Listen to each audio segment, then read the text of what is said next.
and welcome to Abandoned Cart, the podcast we wish we'd had when running our own e-commerce store. The hosts for today are Adam and myself, Laura, the co-founders of Pink Leopard, a growth acceleration agency specializing in e-commerce. Joining us today is the wonderful James Bagan, who's a brand strategist at McCann. He's going to be talking to us about the relationship and the importance between brand and performance marketing. And we're going to dive a bit deeper into which is the most important, if there is one. Spoiler alert. James, welcome to the show. Hello, welcome. Thank you for having me on. Looking forward to it. Thank you. Yeah, we're really looking forward to chatting to you as well. This is your area of expertise. Before we kick off though, every episode we start with this question just so the audience can get to know our guests on a more personal level. So what's the best piece of advice you've ever received and how has that impacted your life? My life, be easy to work with. I think it's underrated. We work with so many people, clients, colleagues, like there's so many parties in what we do. And I think if you are, and we've all worked with those difficult people, when you're difficult to work with, it can make your life and their life a lot harder. So yeah, definitely be as easy to work with as possible. And I think it'll definitely make your career and just day-to-day life far easier. Yeah, I love that. And obviously being a good friend of ours and doing some kind of work together and collaborations, you are definitely that. So you're taking on the advice. Okay. Yeah, well, I was going to say, it's not for me to judge, is it? It's for you guys to judge. So, yeah. That's what I aspire to be anyway. So. We can confirm James is doing that. Look. Cool. Yeah, definitely. Cool. Well, thank you for that, mate. Before we get into this, can you give the listeners a bit of an overview of who you are and what it is exactly you do? Yeah, sure. So I'm currently a strategy director at McCann. And for those who don't know McCann, and I deal with sort of communications and advertising. I deal with the creative side of the marketing world. My role and what strategy is about, there's loads of definitions of it. I think the one that I find the most probably helpful is my job is to simplify and then exaggerate, sort of try and simplify what the client's problem is, whether it's with their brand or whether it's with their customers, like what is stopping them from getting to that next stage of their business development, their growth, their business success. And then once you find that problem, then exaggerate in such a way that makes it interesting to consumers and to customers. So ultimately they do the thing that you want them to do, whether it's buy a product or take out a service or stock their shelves with your brand. And that's my job, to simplify, find that problem and work out the right path and how that direction looks when it comes to communications. I guess very briefly how I got here, there's been no sort of design or anything to my career. It's been luck, in all honesty. I started off in a media agency. I enjoyed it, but then got a job at client side. I worked at Nestle for a bit, which was fantastic. But as that sort of then went back to agency side, but as that story's gone on for me, I've kind of slowly realised, well, actually the strategy part is the thing that I love, the getting into the weeds of a problem and trying to solve the client's sort of challenges, and then ultimately fueling the creatives and getting them to come with the brilliant things that you'll see on TV or in newspapers or online, but ultimately setting them up to do the things that they do really well. Cool. Thank you for that. I think you're discrediting yourself there. I think it's a lot more than just luck to where you got to, but self-deprecating as ever. Just before we dive into the questions, I think it's quite important to let people know what the difference is between brand and performance marketing. So just to kind of make that clear before we dive into it. Brand marketing is focused on building awareness and creating an emotional connection with the customer, whereas performance marketing is focused on generating leads and sales. So just for the listeners who may be a little bit unsure, we just wanted to make that clear. But let's dive into some of the questions we've got for you then, James. So as a brand strategist, what is your view on performance marketing? Well, it's of huge importance. I think you would typically speak to a brand planner like me, a brand person, and their view on it would be that, oh yeah, brand's more important than performance, and it's all about brand. If you don't have a brand, then no one knows who you are, and they won't have a reason for buying you, which I think it's all true. But for me, as true as that is, you can't have a great brand if people can't get to you and can't buy you, and you aren't appearing the way you want to appear or should appear at the sharper end of marketing, which is performance. And that's why I think that there is a huge value and importance on that performance side of things. And I think over the last probably 20 years, we've sort of seen, particularly marketing, move into this sort of short-termism sort of place where so more and more like businesses want immediate results, and shareholders aren't as patient as they once were. Neither are like boards or executives or even senior management. So short-term results is becoming more and more important, and that's where performance comes in. And I think performance can help drive that. So yeah, it's incredibly important, and that's coming from a brand strategist who isn't meant to say that, but the reality of it is that it's vital. Performance helps me do my job, but equally I help performance be as good as it can be, I think. And that immediate results piece, is that actually possible? I think everybody does want short, sharp, quick wins, but really, we speak with a lot of our clients every day when it comes to e-commerce, and we tell them a lot that there is no silver bullet. You have to look at your brand, you have to look at the performance, you have to look at all of these things holistically to get the best out of your e-commerce store, your reviews. Is your website good? Can you deliver on time? There's so many bits and pieces to it. But I suppose to the point about brand and performance, do you think that people can actually get immediate results, or is it much more of a bigger play that you've got to invest in? I think it is. I think they can get immediate results, but it only tells part of the story. Because if you look at, I guess, without going into too much theory, if you look at the theory behind like brand success, there is a spectrum, and that spectrum goes from what people think and feel about your brand and actually how attached they are to potentially buying you in the future, all the way through to I need something now and I'll buy from you right now.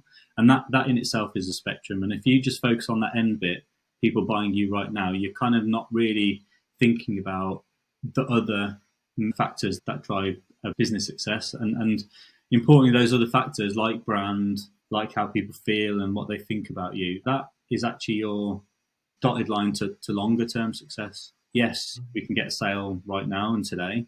If your brand's in a healthy position, actually that'll support sales that are going to come in next week or next month or even next year or even over the next 5 to 10 years.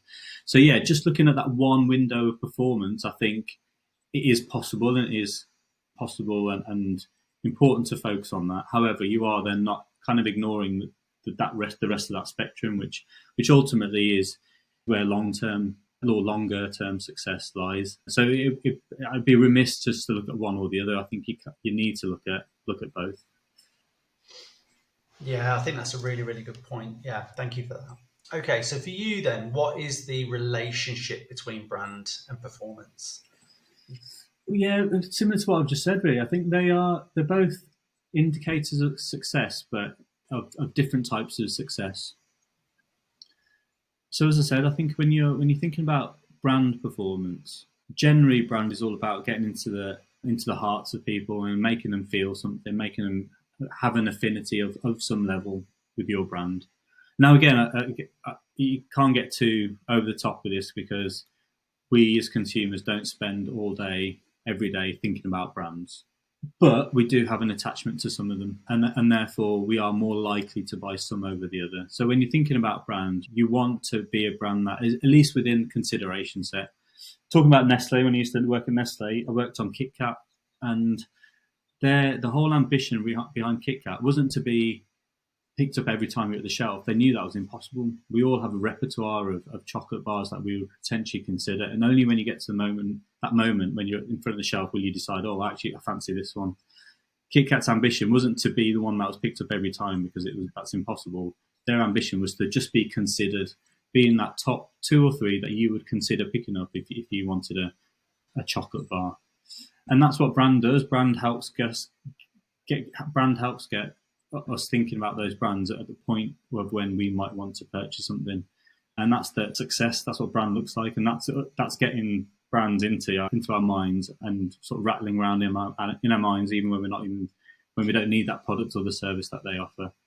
And then there's the performance side, which of course is just like, right, we need to make sure that ours is picked up before anyone else's, and that varies incredibly depending on the category, the industry. Like, to influence that for KitKat is almost impossible, whereas for other probably more online businesses, it's far easier to try and control that or try and encourage a purchase at the end of that journey. But that's what it is. It's that long-term, short-term thing again. It's getting the brands into our minds where you think about that brand when it comes to the point where you need that product or that service.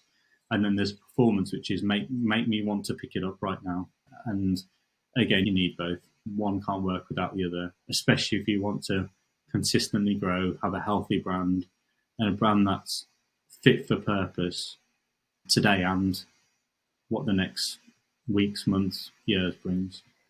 Yes, it's so true. The strength, and we see it, don't we, Adam, with like our clients that come through, the strength of the brand has such a huge impact on the performance marketing. So that's a whole kind of other side of it, kind of in itself, really. Like, we've worked with brands, and even the e-commerce brand Canvas Creatures that I used to have, there was no brand and nobody knew about it, and so it was just pure performance marketing. But it gets to a point where you realize you're really spending your absolute maximum on cost per acquisition to try and generate the sales, and loads of other examples of brands that we're working with. Whereas we work with a multi-million-pound brand, or more recently we're working with a billion-pound brand, and the performance marketing is like a dream on that account because they have such an amazing reputation. So really, we're just adding a bit of fuel to the fire with the performance marketing element, and it's not a struggle. And you can just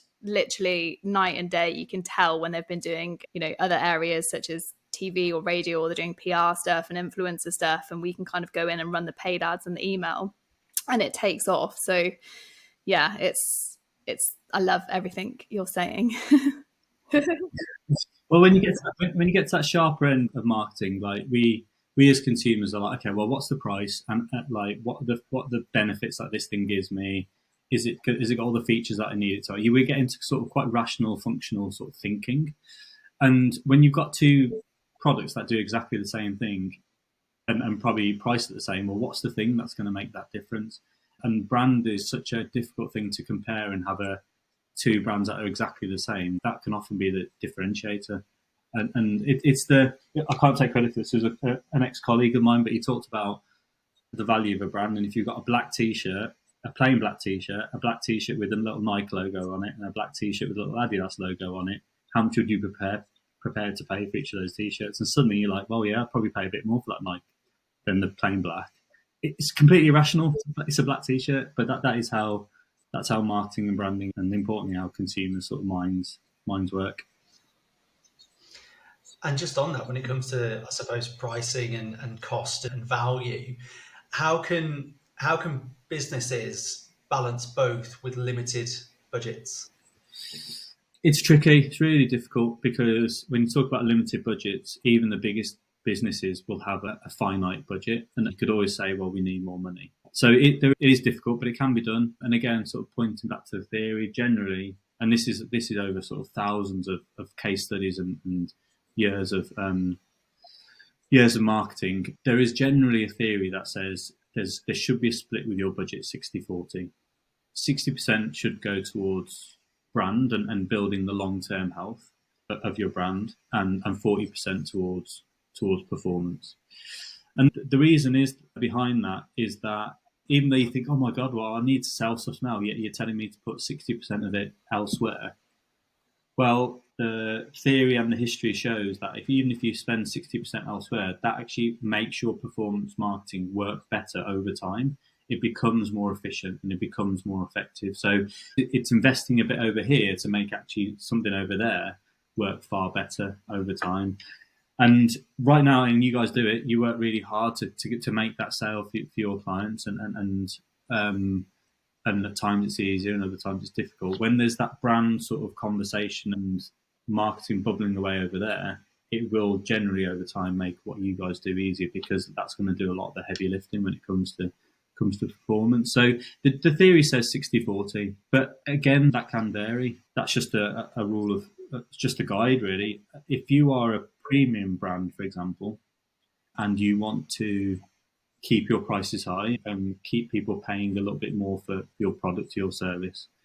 Again, the theory says actually put even more into brand, because the brand means that people are willing to pay more, and that goes back to my black t-shirt sort of analogy. Like if you've got a brand there, people are willing to pay a little bit more for it because they're buying into the brand. So it's not unheard of to make that 60-40 actually 70-30 in favour of brand. But then there's other examples where actually the theory says, well, you should put your money where on the most difficult part of that equation. So actually, if you are something like a fairy liquid, you'll pick up washing up liquid in the supermarket without really giving it much thought, and the brand can make a huge difference at that point. However, brand does make the biggest difference at that point. You are probably thinking, well, fairy liquid, it's going to be reliable.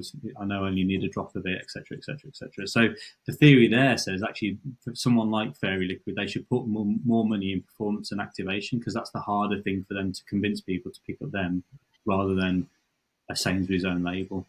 So that would suggest actually that ratio should be closer to 50-50, where something like washing up liquid, that they should be putting their money where it's harder for them to win, which is performance. So there's a lot of theory, and there's lots of overlapping studies and metrics that sort of point to where you should be putting your money. But even with limited budgets, finding that balance, and every brand and business will have a balance, finding that balance is doable. And it does take a leap of faith. I think if you have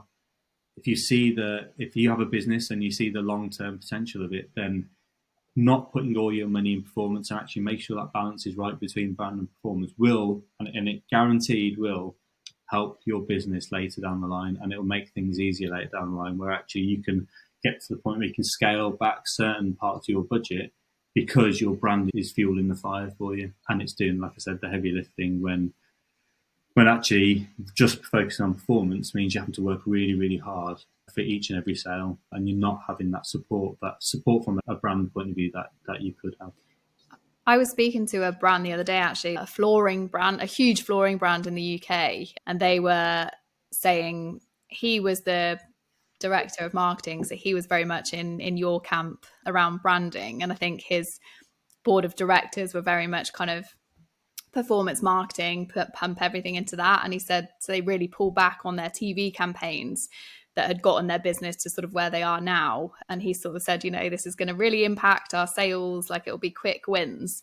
And he said, over the next couple of years, they saw a huge shift in their sale, like a huge drop, in their sales, and a shift in how the market perceived them as a brand, because they're based on their reputation is all around quality and that side of things, that they've spent so much money really working hard on everybody seeing that about them. So it was kind of first hand from a brand realizing that obviously we're performance marketing and that's our kind of specialty. But so many examples that we kind of have that definitely suggest that there's got to be a huge element of brand in there in the mix to really grow and scale if you want to have sustainable growth and you want to scale in the long term. Yeah, you're exactly right. And I think that example that you just mentioned, they may not see a drop off immediately from sort of not doing the brand activity, but that does happen over time. And as you said, they clearly notice the impact of it. And especially for a brand that's all that quality, you kind of want people to pay a bit more for that and appreciate that quality. And it goes back to what I was saying, like if you built a brand and people know that brand, then they'll naturally, it does make sense, but the theory points to it, people will naturally be willing to pay more for that product because it's well known, it's on TV, it's on like radio, it's on outdoor advertising, it's on all those big sort of formats where actually I'm seeing this brand a lot, so they're they're everywhere, so they're a big brand, so therefore I must be, they will have a quality element to them, and therefore I'm willing to pay a bit more for them. But turn that tap off, and then you kind of just get into the performance side, and actually then you're fighting with every other flooring retailer and manufacturer, and you're saying, well, actually, what makes our floors that much different when actually I'm paying the same for them, or I can get this other one for cheaper, and suddenly you're open to losing business at that point because you've not got that brand story behind it. Yeah, for sure. And they're obviously, as we've kind of spoken throughout this podcast, they're both extremely important, as you've said. But I suppose for those smaller businesses with smaller budgets, what can they do right now to get the most out of both elements, but more on the brand side?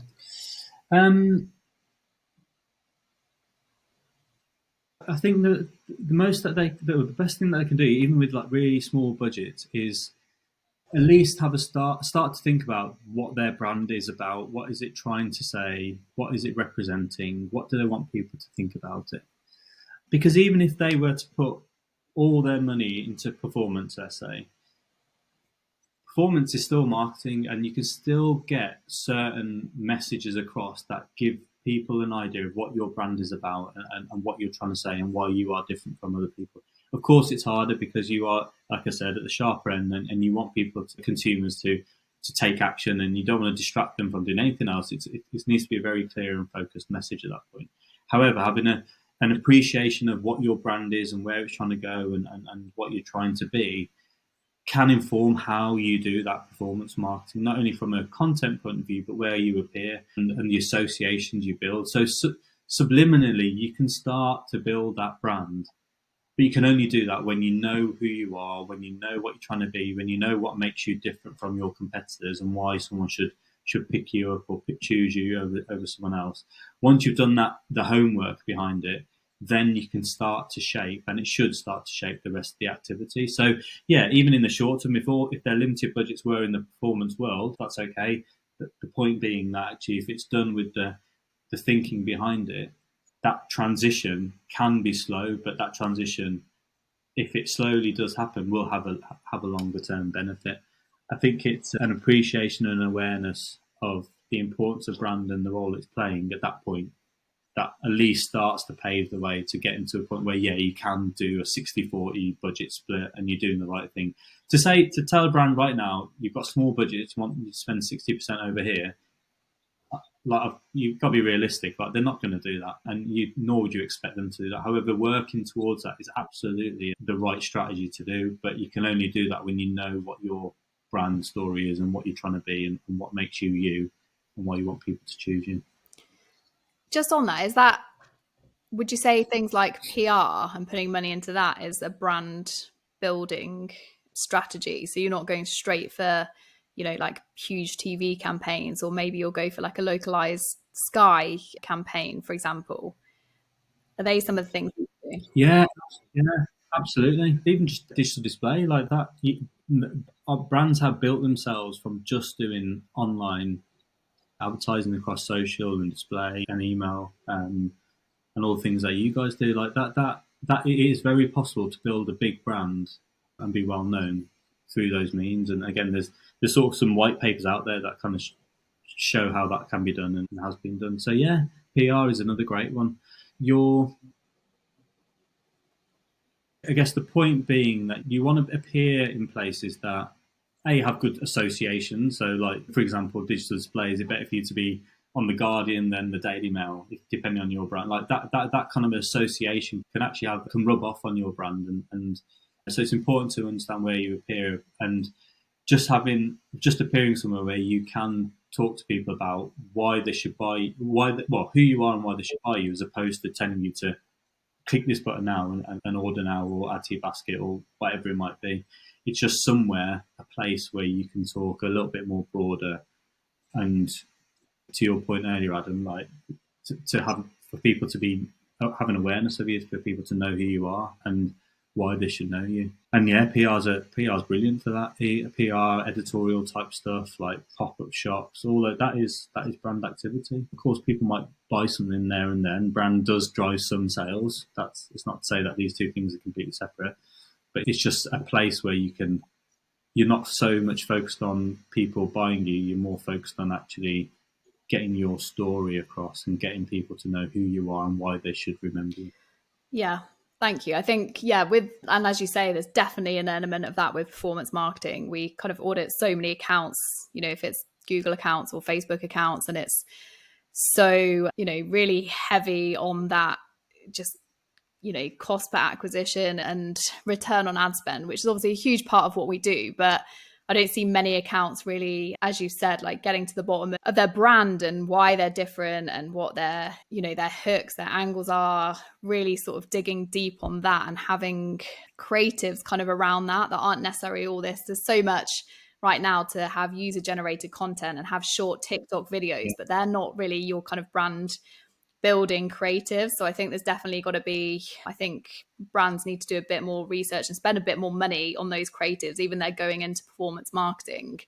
But yeah, as you've said, to really showcase the brand, the story behind it, why they're different, why somebody should buy your products over your competitors, and start to sort of filter that into their performance marketing if they can't spend on TV campaigns and PR and all of those kind of things in the early stages. So yeah, thank you so much. Everything you've said has been so insightful. It really has. So is there anything though that we haven't asked you that you think would be really interesting for the audience to know? It's probably just touching upon what you've just said there about return on ad spend. Performance is so important in the minds of businesses because there's a very clear sort of metric on, there's a very clear sort of tangible number to say, well, I put this much in and I got this much out.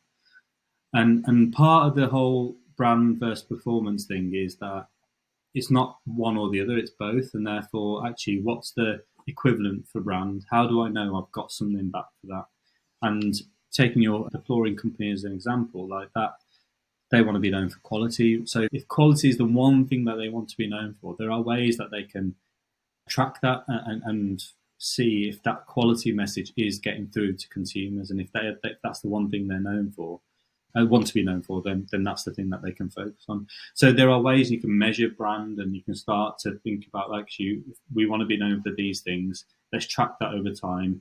As that improves, you can say, well, that's where our money's gone. More and more associations are being built between our company and quality, which is great, because that's the thing that someone will go into that performance sort of part of the funnel thinking, well, I've got the choice of this, and this company, but I know this one's all about quality. So immediately they go into that, like I said, the sharper end of that funnel with some preconceptions about what that company or brand offers. So there are means and ways to measure brand as well. And I'd probably say that even though the performance side of things is, I guess, more obvious and easier to measure, I think my message would be there are ways that we can measure all the other stuff. So even if you as a marketing director need to go back to the board and say, well, where did our money go?